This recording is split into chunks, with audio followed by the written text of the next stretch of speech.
Boa tarde, amigos. Aqui eu falo Matheus Chipus do canal Cicatnon. Em primeiro lugar, queria pedir a todos vocês que se inscrevam nesse canal, que deem o like, que sejam membros de nível 3 aqui desse canal, para que possam fazer o nosso curso de sobrevivência intelectual e que rezem por mim. Sigam-me em todas nas minhas redes sociais. Agradeço a todos de antemão. Bem, os links estão aqui na descrição. Bem, acho que todo mundo aqui já sabe que o Donald Trump ganhou as eleições nos Estados Unidos. Olha, eu vou ser bem sincero aqui e dizer o seguinte. Doa quem doer, eu estou feliz com o resultado. Doa a quem doer, né? Doa a quem doer.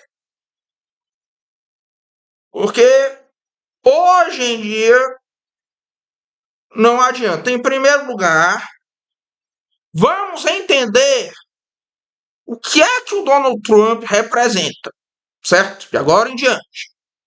O que é que vai acontecer e quais são as consequências prováveis. Em primeiro lugar, tem uma coisa que precisa ser dita.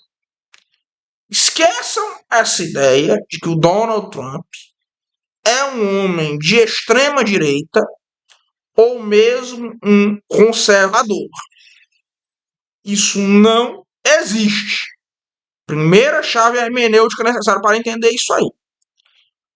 O programa político do Trump, ele é a rigor o mesmo do Partido Democrata dos anos 2000. Uma política ostensiva de não intervencionismo, e isso é a melhor coisa do Donald Trump, de longe talvez, porque ele é alguém muito hostil a guerras. É muito esquisito que hoje o Partido Democrata é o partido pró-guerra. O Partido Democrata e a esquerda são pró-guerra. E o Partido Republicano é o partido anti-guerra e anti-imperialista. Ou seja, qualquer esquerdista razoável precisa, nesse momento, ter ao menos a seguinte compreensão. O Trump é alguém mais próximo do que eu defendo. O Trump é a favor é contra o factory farming, ele é a favor da valorização do trabalhador, né? Política de infraestrutura, em suma, tudo o que um democrata americano defenderia nos anos 2000. O único argumento que alguém poderia trazer para você dizer que o Trump é alguém extremamente à direita é que o Trump é alguém que se opôs, ironicamente, dado o histórico bizarro da figura, a muitas pautas de política sexual, que hoje é algo que se sobrepõe à política econômica. Por exemplo, ele foi o presidente que mais fez contra aquela palavra que começa com A, que o YouTube não deixa que se coloque aqui. E diga-se de passagem, o Trump está dando sinais de que vai transigir contra isso aí. Ele fez, inclusive, uma revisão da plataforma do Partido Republicano, que tira, por exemplo, a pauta da defesa da vida, ou relativiza muito. Então, ninguém que seja nenhum conservador pode acreditar que o Trump é alguém que representa o que é um conservador social. E também ninguém que seja da esquerda pode pensar que o Trump é um homem de extrema direita ou mesmo conservador. As pautas do Donald Trump são as pautas de um democrata americano dos anos 2000. Aqui hoje em dia qualquer coisa pode fazer você ser considerado um homem da extrema direita. O Obama, até 2010, era contra o casamento gay. Pra vocês terem uma ideia. Ostensivamente.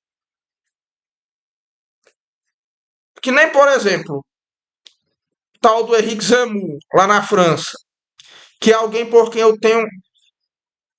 Confesso que tenho uma certa simpatia por ele. Quando foi que inventaram... Ele era um jornalista totalmente mainstream, do Le Figaro. Figaro é um jornal conservador, pero mútil. O que é que fez o Zemmour ser considerado um homem de extrema direita. Foi o fato de que ele disse que o Marechal Petain fez um acordo porque não queria que a França sofresse ainda mais, certo? E que, inclusive, né, isso aí salvou muita gente que poderia ser morta, né, em excesso, né, da fúria lá dos nazistas. A opinião do Zemmour é uma opinião que eu acho que hoje, no Brasil, é incontroversa. No Brasil, hoje, ela é uma opinião incontroversa. E eu acho que até os anos 90 seria uma opinião incontroversa na França também. Mas, hoje em dia, você se torna conhecido como alguém de extrema direita por defender algo que era lugar comum há 10 anos atrás. Preciso que haja discernimento. Esse é o primeiro ponto. Segundo ponto. Primeiro ponto, Trump não é um homem de extrema direita. As pautas dele não estão em sintonia com a extrema direita. Segundo ponto. Qual é o maior efeito benéfico dessa segunda gestão Trump? É que ele será alguém ainda anti-establishment, apesar disso tudo. Porque o establishment foi muito agressivo contra ele. Mesmo que as pautas do Trump não sejam tão irreconciliáveis assim. Aproveitaram a oportunidade da primeira eleição dele para que o establishment, e hoje, como qualquer pessoa, como qualquer intelectual sério de esquerda admite, como admite um Zizek, um Antônio Negri, já falecido, aliás, né? Não vou dizer que Deus o tempo que ele matou gente. É como diz um Agamben, né? Hoje em dia a esquerda é a longa mão do establishment. E o Trump é, ao mesmo tempo, o presidente dos Estados Unidos, o homem mais poderoso do mundo, e o inimigo do establishment, ao mesmo tempo. É o que precisa, é uma posição que é deveras vacilante. Em terceiro lugar, é preciso que se diga o seguinte: o Trump terá uma política que provavelmente será mais próxima do não intervencionismo. Provavelmente ele fará os Estados Unidos recuarem desses teatros de guerra que estão sendo armados, mais notavelmente o da Ucrânia. Apesar de que o Trump é extremamente favorável a Israel, mas eu ainda acho que as ações dele não serão nada diferentes do que foram as ações do Biden e da secretária da Câmara. Por sinal, o candidato é muito fraca, muito sem carisma. E a quarta coisa que se deve dizer é o seguinte: ao mesmo tempo, a vitória do Trump suscita muita gente anti-establishment para mostrar suas garras. Nisso aí, você tem coisas boas e você tem coisas ruins. Separem sempre o joio do trigo, né? Não achem que tudo que vem nessa onda anti-establishment é bom. Não é, de jeito nenhum. É o que precisa, é o que todos precisam entender. Agora, para o Brasil, o Trump será bom? Para o Brasil, talvez. Para o PT, não. O Lula e o Haddad já fizeram discursos hoje dizendo abertamente o seguinte: sim, achamos que o Brasil será prejudicado pela nossa oposição ao governo, ao governo Trump, mas tentaremos lidar com isso. Aliás, Eduardo Bolsonaro esteve na festa do Trump, lá em Mar-a-Lago, na Flórida. Ademais, eu não diria que o Trump, mas a atual cúpula do Partido Republicano é extremamente hostil ao PT, que antes estava consolidada na Câmara, limitada à Câmara. Agora eles ganharam o Senado, que nos Estados Unidos tem muito mais poder do que a Câmara. Diria eu que a diferença é muito maior do que existe no Brasil. Tanto que é algo que se fala muito. Nenhum americano sabe o nome de mais de 3 deputados.